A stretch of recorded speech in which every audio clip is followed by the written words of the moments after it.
এই hello my friends, তোমরা সবাই কেমন আছো? আশা করি ভালো আছো, আর আমিও ভালো আছি। চলো, এটা হচ্ছে জামাই ষষ্ঠীর পরের দিন। মাকে নিয়ে আমি চলে গিয়েছিলাম হুগলি নদীর তীরে।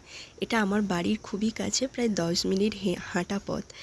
পড়ন্ত বিকালে মায়ের সঙ্গে ঘুরতে কিন্তু খুব ভালো লাগে। জানো তো, সবাইকে সঙ্গ দেওয়া হয়, মাকে তেমন একটা টাইম দেওয়া হয়নি, তাই সেদিন ছুটি পাওয়ায় মায়ের সঙ্গে আমি চলে গিয়েছিলাম নদীর পাড়ে। এই হচ্ছে আমাদের বাড়ির পাশের হুগলি নদী। একদম পড়ন্ত বিকালবেলায় নদীর স্রোত কিন্তু একদমই নেই, আর সূর্যি প্রায় ডুবেছে নদীর জলে। সেই যে একটা লাইন ছিল নয়, সূর্যি গেছে অস্তাচলে নদীর জলে, কত সুন্দর দৃশ্য লাগছে চারিদিকে নদীর ঘাটটা। আর দেখো, সেই যে একটা লাইন ছিল, স্টিমার এসে ঘাটে পড়ে, ছোটোবেলায় আমরা সবাই পড়েছি। এখন হয়তো স্টিমারটা নেই, কিন্তু এখানে এখন লঞ্চ চলে। যাই হোক, কত মানুষের ভিড়, কত মানুষ এই প্রান্ত থেকে ওই প্রান্তে যাচ্ছে, দেখে বেশ ভালোই লাগলো। বিকালটা মায়ের সঙ্গে খুব সুন্দর করে কাটালাম।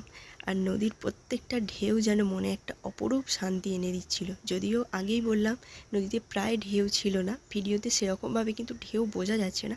তবুও নদী কি শান্ত থাকতে পারে? নদীর বুকে তো ঢেউ আছড়ে পড়বেই, বলো।